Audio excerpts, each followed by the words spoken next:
You found yourself on another edition of Let 'em Know Kings United, and on today's episode, Darius Garland and Evan Mobley might be out for a long time, but the Cavs get back on track in their victory against Atlanta. Keegan Murray went crazy against the Utah Jazz, and the Bulls don't know how to finish. We got a lot to break down right here on Let 'em Know Kings United.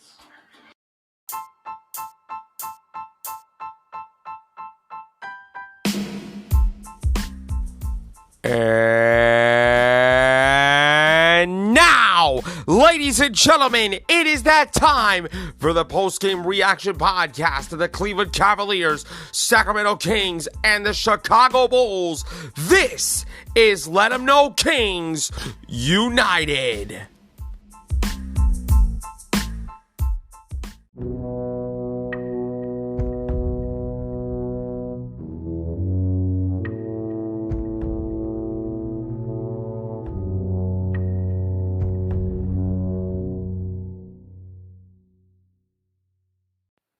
Let 'em know, Nation, you already know what time it is. Welcome to another edition of Let 'em Know Kings United, your Chicago Bulls, Cleveland Cavaliers, and Sacramento Kings post-game reaction podcast.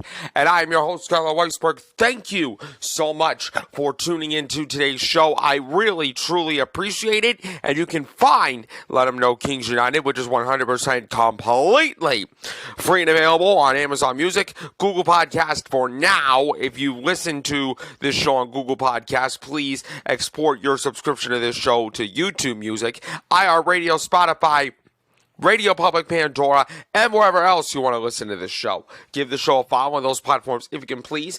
Turn on your notifications so you know about the next episode. Please rate, spread the word out to your friends. And give Let 'em Know Kings United a 5-star review on whatever podcast platform you're listening to this on. It is a great way to support the podcast, and I truly appreciate you for tuning in to today's show. You know what? I hate to do this. I hate to start this show talking about any loss, right? I don't want to talk about, any losses on this show, but the way that this Miami Heat and Chicago Bulls game ended on a heartbreaking, back-crushing buzzer beater by Jimmy freaking Butler in a 118-116 game, it just drives me insane. It was the most emotional game that I ever watched in my life. Before I even get into it, I hate to do this, but I need to give the kudos to the Miami Heat, even though the team, the organization, and the Kaseya Center, whatever the arena is, they trigger me as hell. They trigger me as hell for reasons that I personally don't want to talk about here because it's a private thing. However, what I will talk about is this game. Now, first and foremost, I need to give my new favorite team, the Chicago Bulls, a hell of a lot of credit.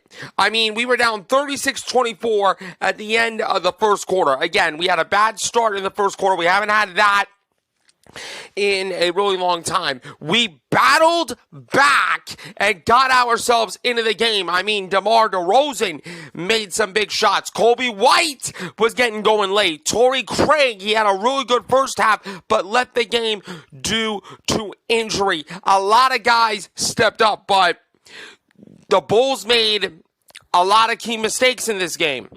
Okay? It wasn't a perfect game for Chicago. I mean, we let Kevin Love wide open a lot of times. We let Duncan Robinson open a couple of times. We let Jaime Jaquez Jr. drive into the lane. But there's one thing that I'm going to talk about before after I give you this breakdown. Kyle Lowry made the play. Kevin Love set the screen. I don't know if it was a stagger. I don't know if it was a flare. I don't know if it was a down screen. I don't know how to read screens, but I think it was either a down or a flare screen, and the Bulls did not communicate flare, or down. I don't know. I didn't see the defensive mistakes video of the Bulls, but I will say this. Jimmy Butler, big-time players make big-time plays, and I can't fake. I can't fake. Even though me and my girl were crying our butts off after this game, I can't fake. It was just a big-time shot made by a big-time player. So Jimmy Butler, even though I do not like you in a Miami Heat uniform, I respect you as a player, all right? He scored 28 points, the last of them on a let me step back and shoot my shot jumper as time expired to give the Heat a 118-116 victory over the Bulls. Butler said, anybody can make that shot. All in all, it's really dope to win because wins are super hard to come by in this league, and that's facts. That's facts. But here's the thing, though. The Miami Heat and the Heat culture, they set a culture. They set a standard that every NBA team wishes to duplicate, but they cannot imitate. They are the originators of the Heat culture for a reason. Besides Jimmy Butler, Jaime Jaquez Jr. finished with 18 points. Caleb Martin finished with 17. Lowry had 10 points and 7 assists. And Kevin Love, 22 points for the Miami Heat. Now, I know about Kevin Love I know pretty much about Kevin Love. I mean, he was a former Cleveland Cavalier, all right? How can the Chicago Bulls leave Kevin Love that open for many threes? I mean, my God. I understand that Bam Adebayo was out for like the 5th or 6th straight game, whatever the case was, but you gotta read the scouting report, Billy Donovan. I mean, come on, what are we doing here? Huh? What are we doing here? Speaking of the Bulls, DeMar DeRozan led the Bulls with 27 points. Patrick Williams scored 25 points. He continues to develop. Kobe White added 22. Torrey Craig had 16 points before he got injured. And Vucevic had 12 points and 11 rebounds. He missed what would have been a go-ahead shot with 15 seconds left. Butler grabbed the rebound and Lowry whispered something to him, then waved his arms to get Butler and Love where he wanted them. The Heat had 2 timeouts. Eric Spoelstra didn't even think about calling one. And you know what's crazy about this? Billy Donovan had 2 timeouts too. I understand Eric Spoelstra not calling timeouts at the end of the game because he trusts his players. That's what a good coach does. But for Billy Donovan to not use a timeout when we got an offensive rebound and DeMar DeRozan pulled the ball back out, you could have called a timeout to set a play, right? You could have called a timeout to set a play to potentially have a go-ahead shot. But Butler came on the left side of the floor, then went to the right with Love and Lowry setting a double screen to help get the matchup he wanted. Butler then headed toward the lane and coolly had to step back over Kobe White as time expired. Billy Donovan said he obviously got to a spot. I think we can certainly learn something from that. And that's the no-brainer of no-brainers. That's what Billy Donovan said about Caruso. Hopefully a few days it clears up, but we don't anticipate him missing major time. Craig was ruled out at halftime with an injured right heel, and the Bulls were without Alex Caruso, who aggravated a left ankle when got stepped on by teammate Nikola Vucevic in the opening minutes of the victory on Thursday night against the Miami Heat. The teams combined for 21 three-pointers in the first half, the 7th most in the game so far this season. Chicago made 11, Miami made 10, and Love started 5 for 5. His 5th three-pointer put the Heat up 39-24, just 13 seconds into the second quarter. Before Chicago outscored Miami 33-19 the rest of that period and went into the half just 58-57. I will give the Bulls credit for this. We did fight back. We did make it a game.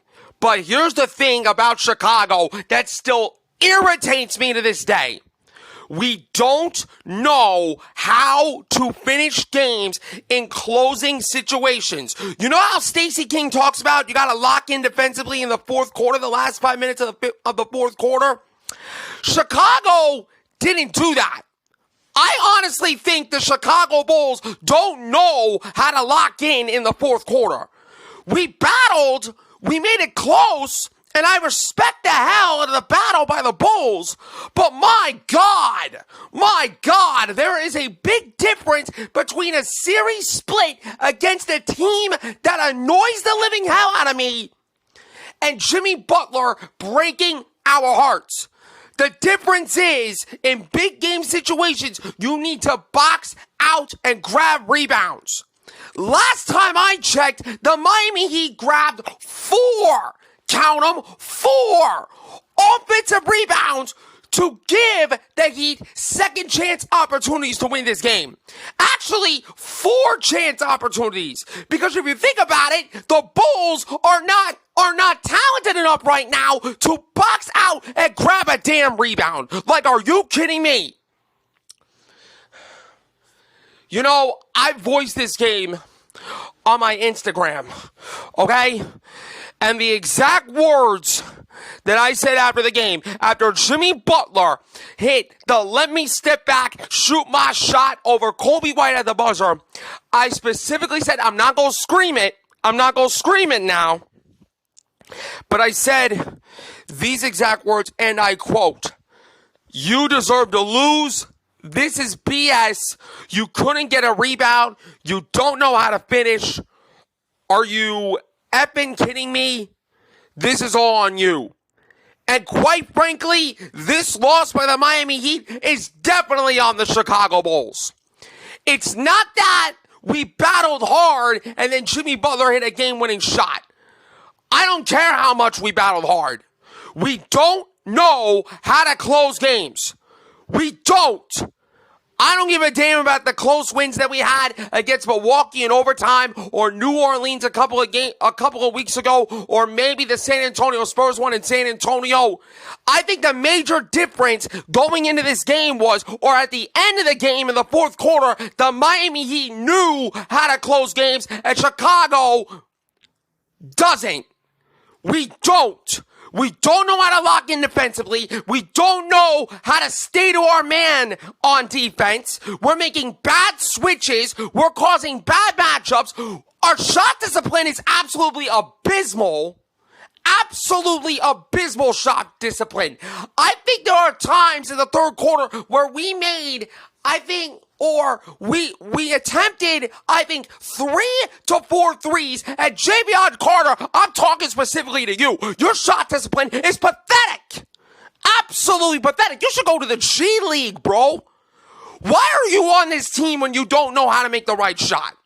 At least Kobe White knows how to make the right shot. At least he knows how to read the game. As far as I'm concerned, we should run this team through Kobe White because he is the hottest Chicago Bull since sliced bread right now.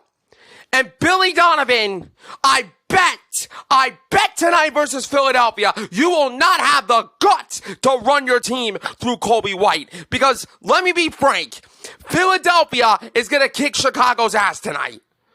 I don't want to root against the Bulls, but I have to in this case because Philadelphia is a much better team than Chicago. Can the Bulls prove me wrong? Absolutely, but I don't see it. I really don't see it. But like I said, I give credit to Chicago for their resiliency. I give credit to the Bulls for fighting back and making it a game. But when it comes to closing time, the Bulls just don't know how to finish. 48% for the field for the Bulls, 51% for the Heat. 3-point percentage of the Bulls, 42% compared to 37% for the Heat. The rebounds were 40-31 in favor of Chicago, including 11 of those on the offensive end. The assist numbers were 26-25 in favor of the Heat. The steals were 8-7 in favor of the Bulls. The blocks, 4-2 in favor of Chicago. 15 turnovers for the Bulls, 10 for the Heat. Points in the paint, 44-34 in favor of Miami. The fast break points were pretty even. But when it comes to the rebounds, Miami has had 8 offensive rebounds total, but they had 4 offensive rebounds in the fourth quarter that ultimately led to Jimmy Butler hitting the game-winning shot. I mean, it's bad enough that we suffered a heartbreaking loss, but it's really terrible when we have a team that doesn't know how to finish. DeMar DeRozan did well, 27 points, 5 assists, a couple of rebounds, 2 steals, 3 blocks. Vucevic, 12 points, 11 rebounds, 3 assists, 1 steal. Kobe White continues to be a superstar, 22 points, 7 rebounds, 5 assists, a steal. He was 4 for 10 from three-point range. His record-setting streak for most threes in a game, or most games with at least 3 threes, continued on Saturday night. Ayo Dosunmu finished with 8 points in the starting lineup with a couple of rebounds. Torrey Craig was dynamite off the bench, 16 points with 2 rebounds. He left this game at the end of the first half due to a foot injury. Jimmy freaking Butler, I don't know what to say about him anymore. 28 points, 4 rebounds, 2 assists, 2 steals. Kevin Love off the bench finished with 22 points. He was 6 for 10 from three-point range, 7 rebounds, assist, and a steal. Caleb Martin, 17 points with 4 rebounds, 2 assists, and 2 steals. Kyle Lowry, 10 points, 7 assists. And Jaquez Jr. continues to be a dark horse rookie for the Miami Heat. 18 points, 5 rebounds, 4 assists. Look, I cannot blame Jimmy Butler for the shot, okay? I cannot blame Eric Spoelstra for calling the right play. What I can blame are the Bulls for not knowing how to finish. Now, Philadelphia tonight, I'm not going to say it's a must-win game, but you definitely need this win for confidence, but I don't know if you're going to get it. I'll be watching, but I don't know if we're going to get this win. But maybe the Bulls can prove me wrong, though. But again, we got to learn how to lock in defensively. We got to lock in on both ends, and we need to learn how to finish. Because despite the fact that we're playing better, I still think the ability to finish games is not there for this Chicago Bulls team. Coming up next, the Cavaliers got devastating injury news, but that didn't stop them from getting right back on track as they beat the Atlanta Hawks in a big bounce-back win after a 3-game losing streak. We're going to talk about it right here on Let 'Em Know Kings United.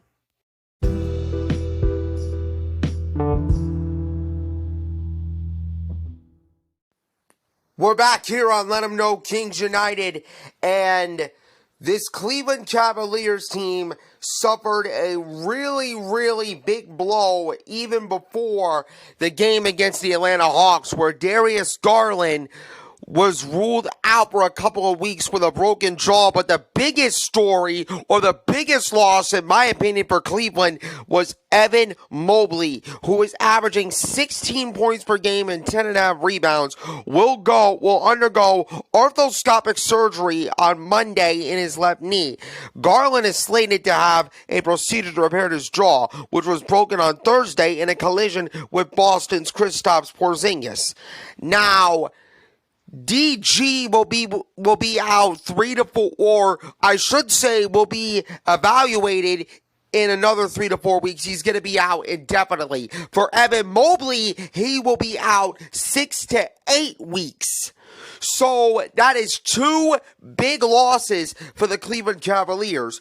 But despite the sad injury news, they responded well in the midst of adversity. They snapped their 3-game losing streak and got back on track with a 127-119 dub over the Atlanta Hawks. And the star of the night for me was Jared Allen, who had 25 points and 14 rebounds. Allen had the highest scoring quarter of his career with 17 points in the first quarter, making 8 field goals without a miss.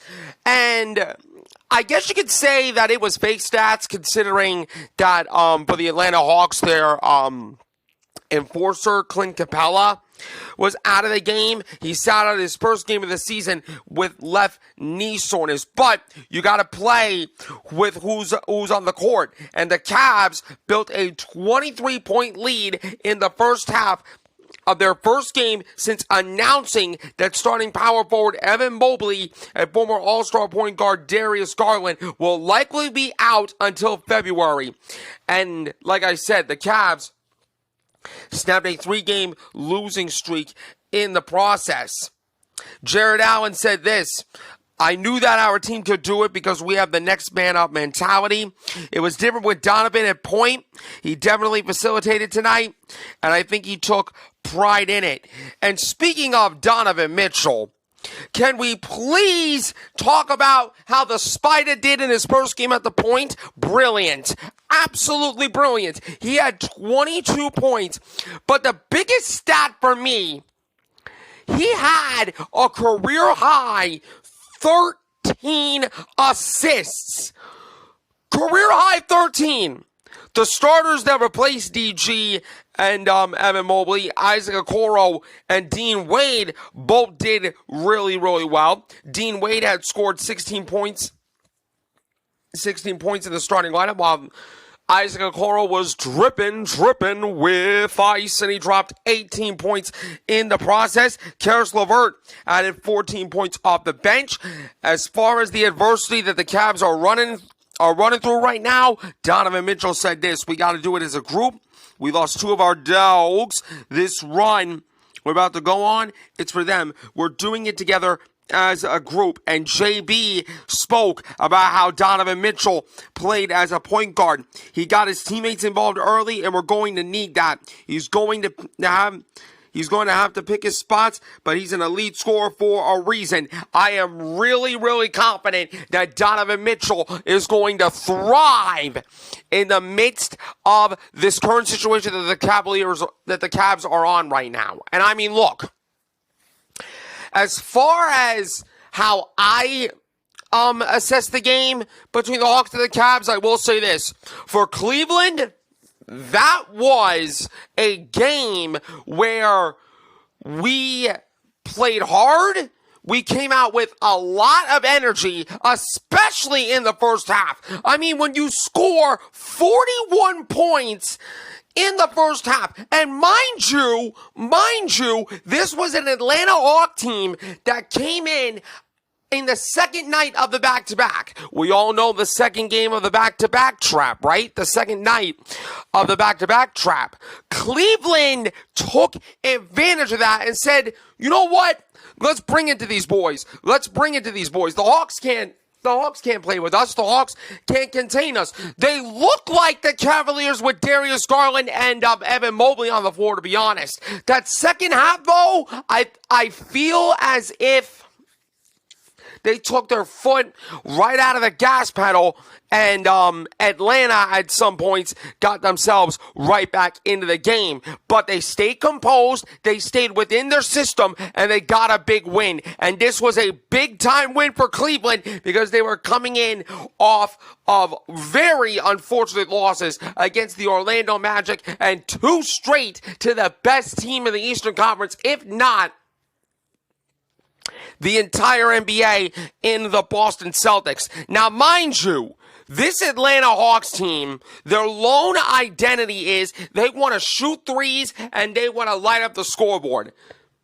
Now, that's perfectly fine for the Atlanta Hawks. But in order to beat the Cavs, you gotta protect the paint. And the biggest weakness of the Atlanta Hawks, they don't know how to protect the paint. I want to give credit, though, to JB Bickerstaff for taking advantage of the weakness that Atlanta had in guarding the paint. Trae Young finished with 35 and 10 for the Hawks, which has dropped 6 of their last 7 games. DeJounte Murray scored 21, and DeAndre Hunter had 18 points in his return from a 3-game absence with a right knee discomfort. As far as the loss, Ice Trae said, we dug ourselves too much of a hole. It's more about effort and energy and sometimes about giving a crap. That's what got us back into the game. You can't win in this league only playing 1 quarter or 3. You have to do all 4. You gotta play a complete 48 minutes to win. And I absolutely agree with Trae Young's assessment. And I feel that the Atlanta Hawks could learn from this experience. But as far as Cleveland, that was a very well played, very hard fought, smart game. I loved their discipline at some points. I loved their discipline, and I loved the fact that at some plays, they were unselfish. Like, I saw one play where Donovan Mitchell made a really, really crafty pass to Jared Allen getting into the inside. That is what I am talking about. Now, the Cavaliers, I don't see that kind of style consistently, because with DG and Big Mo out until February, I think the adversity that Cleveland is going to go through is going to get really, really tough, especially with Houston and the New Orleans Pelicans coming into Rocket Mortgage Fieldhouse in this 4-game and 6-night homestand. But I love the fact that the Cavaliers played a smart, well-disciplined game. They came out with a lot of energy, and they played their hearts out. Brad Daugherty said that he feels confident going into this homestand, and you know what, Brad? I totally agree with you. I am really confident in Cleveland with how they played. And another big loss for Atlanta, Bogdan Bogdanovic, who sprained his right ankle Friday, a night in a 125-124 dub against the Toronto Raptors, did not play for the first time this season. And if Bogey was in the starting lineup for Atlanta, this would have been another game. This would have been a totally different game, a totally different story. But Cleveland got the win, and they played smart while they're at it. Both teams shot 48% from the field, so that's pretty even. Three-pointers, slight edge to Atlanta, 41 to 38%. The free throw percentage, I guess you could say pretty even on that, even though they shot 88, 86% respectively. I'm going to call it even.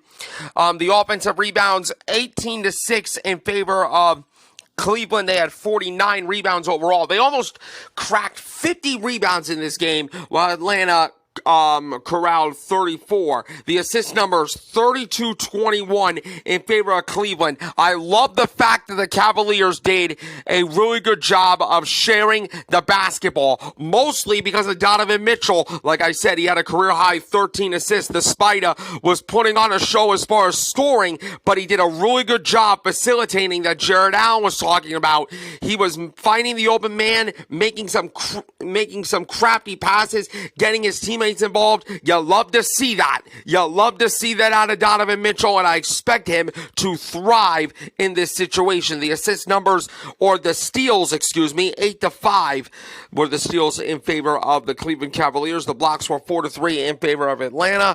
The turnovers, both teams turned the ball over 11 times. The points in the paint, 60-42 in favor of Cleveland. I mean, what else do you expect for the Cleveland Cavaliers? I mean, all they do is play aggressive defense and get inside and get into the paint and suffocate your opponents from there. And in this case, Atlanta didn't know how to defend the paint because they're one of the worst teams in the NBA in defending the paint. So the Cleveland Cavaliers did a really good job, especially early in that 41-point first quarter, of setting the tone and making Atlanta pay, or making Atlanta play to your level, not their level. 35 points for Trae Young. He also finished with 10 assists, but he had 5 turnovers on the night.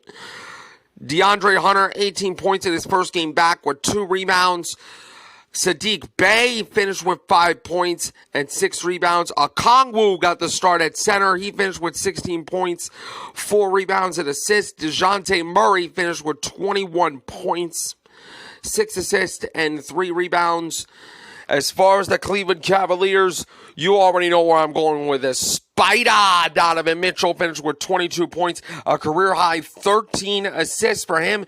He also had 2 steals and 5 rebounds. He was 4 for 9 from three-point range. Jared Allen, I think this is Jared Allen's best game in a Cavalier uniform this season. He finished with 25 points. He was 12 of 14 from the field with 14 rebounds, 2 steals, assist, and a block. Really good stuff by the big man.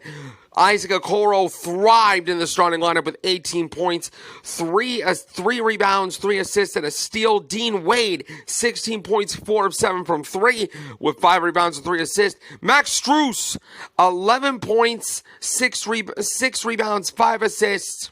And Karis LeVert finished with 14 points. Look, the Cavs, They were dealt with a lot of adversity, and they're going to hit a lot of adversity. But as long as they keep playing like this, playing hard, playing smart, disciplined, and unselfish basketball, I think the Cavaliers are going to be fine. I don't think they're going to get like a consistent winning pattern, but I think the Cleveland Cavaliers are going to be fine. Coming up next, history was made in the Golden One Center in Sacramento, California, and one man was the star of the show, and his name is Keegan Murray. We're going to talk about what he did and the Sacramento Kings win over the Utah Jazz coming up on Let 'Em Know Kings United.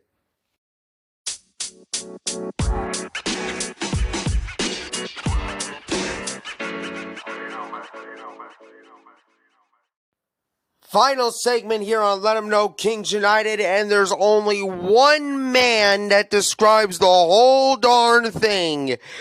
Keegan Murray! He absolutely lit up the Utah Jazz 125-104. Kings get a big, and I mean big, monumental win, protecting the Golden One Center, home at the crib against the Utah Jazz, who are one of the worst teams on the road this year behind the Chicago Bulls, as Keegan Murray made 12 three-pointers, too shy of the NBA record, which is currently held by Klay Thompson, but he also set the Sacramento Kings franchise record for most threes in a game and scored a career high 47 points in the Kings win over the Utah Jazz. He set a franchise record 26 points in the third quarter and had Klay Thompson's NBA record of 14 three-pointers in his sights after making 12 of his first 13 attempts, but the second-year forward missed his final 2 attempts from behind the arc while becoming the 7th different player to make 12 or more threes in a game. I don't know why Mike Brown had the nerve to bench Keegan Murray when he was that hot. I mean, when he was that hot, you better let that man cook. Let him cook now. I said, let him cook. If I was Mike Brown, I would let him keep going. Right? I would let him keep going until he broke the record. Maybe drop 50 and 53 points, and then maybe you bench him. I mean, despite the fact that the Utah Jazz are just like a good matchup for anybody, especially for Sacramento, it wasn't the three-point barrage that we saw a couple of games ago with the Sacramento Kings against the Brooklyn Nets, but Keegan Murray had a specific three-point barrage, because let me tell you something. Keegan Murray came from Iowa, okay? And knowing players from Iowa, they can shoot the living tar out of the basketball, okay? So for this guy to shoot the tar out of the ball with 12 three-pointers, nearly dropping 50 against the Utah team that is one of the worst teams in the league, I guess you could say it's a matchup issue, but personally for me, I think this is Keegan Murray's coming out party. Mike Brown said this: I thought Keegan was playing the right way. There was nothing really forced. Our guys really didn't do anything to force him. They just hit him when he was open. And I love Mark Jones' commentary. When we got a rebound and either Malik Monk or Keon Ellis saw him wide open in the corner. By the way, De'Aaron Fox did not play this game. He was out due to a shoulder injury, which I think he aggravated against the Oklahoma City Thunder. But when Malik Monk or Keon Ellis was driving the ball to the lane, saw Keegan Murray wide open on the right corner, Mark Jones was like, how do you leave Keegan Murray that open? You didn't need a GPS to find him, because this man was absolutely zooming all over the court, and unfortunately for the Jazz defenders, they couldn't even find him. They couldn't find him in an island. They couldn't find him in a motel room. They couldn't find him like in a... Sorry, that actually made me laugh. They couldn't find him like in a grocery store for all I care. Keegan Murray was different. He was built different for the Sacramento Kings in this game. Domantas Sabonis added 20, 10, and 8. Nearly another triple-double for him, ladies and gentlemen. His 7th straight double-double and 20th this season. The Kings shot 22 of 45 at the three-point line. The third time this season, Sacramento made at least 20 threes. A little bit like last year now. A little bit like last year, because now all of a sudden Sacramento is finding their groove, right? Now all of a sudden Sacramento is getting whatever they want on offense, and they're getting physical on defense for the most part. I understand that the Houston Rockets and the New Orleans Pelicans are bad matchups for Sacramento, but I'm not going to dwell on the bad matchups. I'm only here to talk about the game that I just saw, and what I just saw was a complete team win in every single aspect. I mean, Domantas Sabonis was getting his. Malik Monk was doing his darn thing. Keon Ellis looked really impressive. Keegan Murray was the absolute star of the show. And he was getting hot. He was just getting dead hot. Sacramento took complete control in the third quarter, outscoring the Utah Jazz 44-26. Murray broke the franchise record of 25 points set in a quarter, set by Mitch Richmond in the fourth period against Houston on December 15th, 1995. That was 3 days ago on the year that I was born. On the year that I was born, Keegan Murray or Mitch Richmond set that record. Keegan Murray on Saturday night broke that damn record. He said it kind of reminded me of my last year in college, noting that he was from Iowa. I get hot and I would just black out for a little bit. And so everything would just go in. That's kind of what happened in the third quarter. He was in the zone, and you better leave him alone, because let me tell you something. Keegan Murray is just a straight out shooter, okay?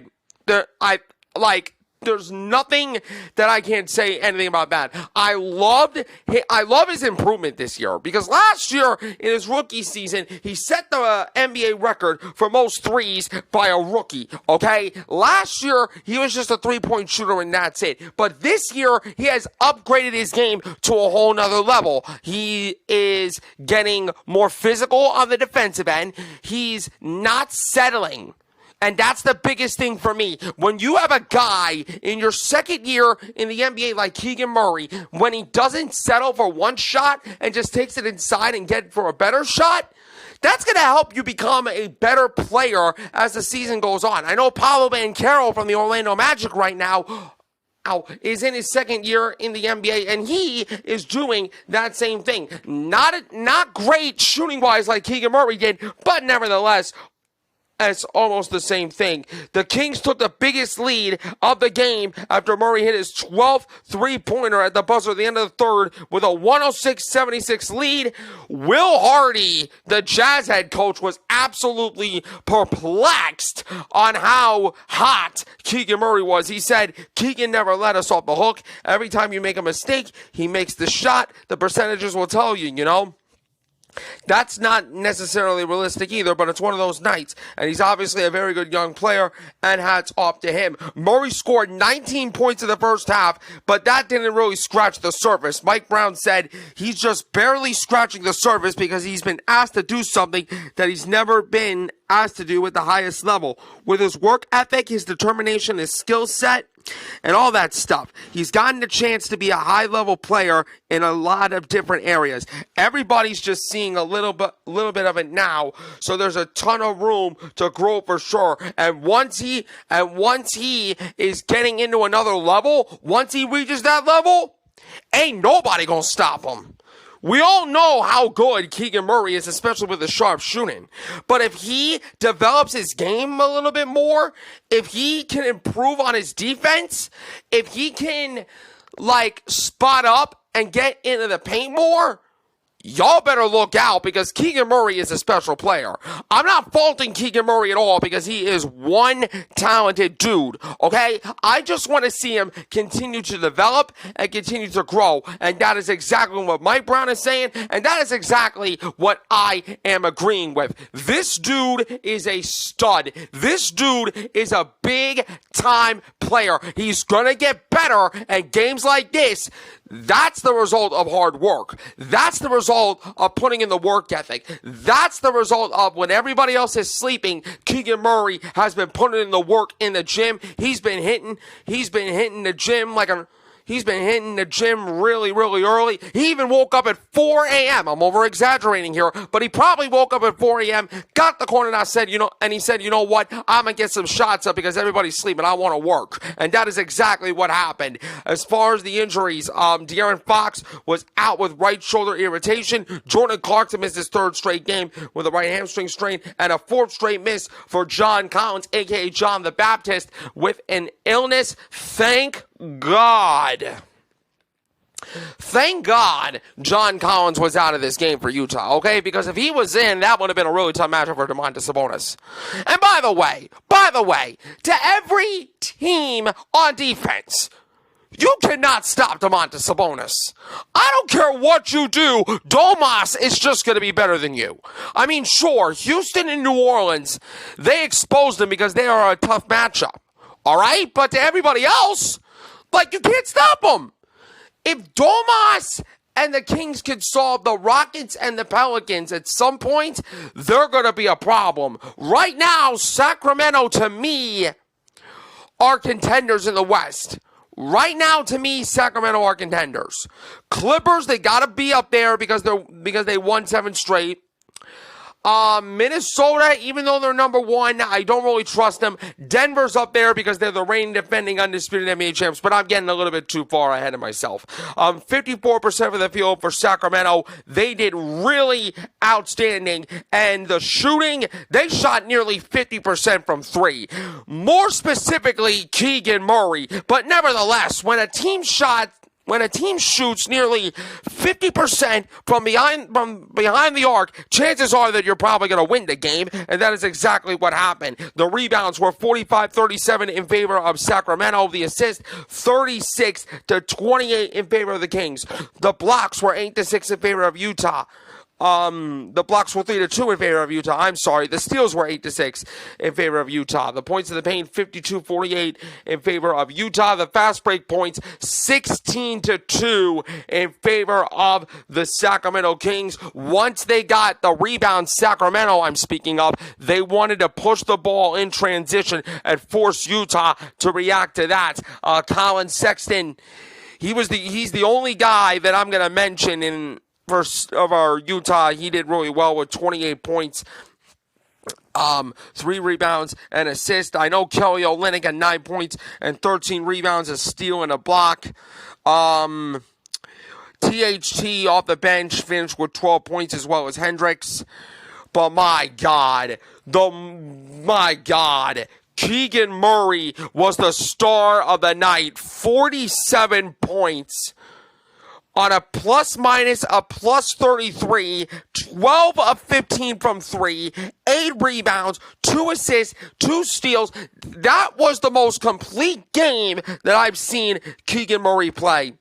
Other players that stood out, Domantas Sabonis nearly had a triple-double, y'all. 20 points, 10 rebounds, 2 steals, 8 assists.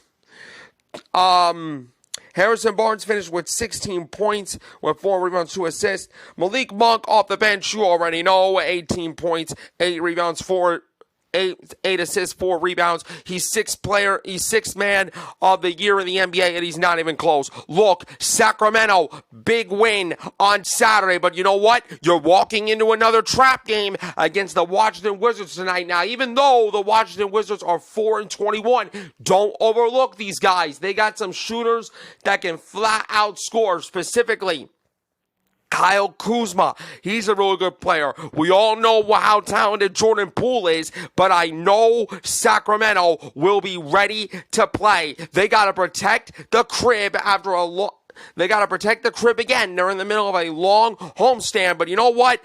I expect Sacramento to take care of business against Washington. Will it be easy? No, but I expect Sacramento to take care of business.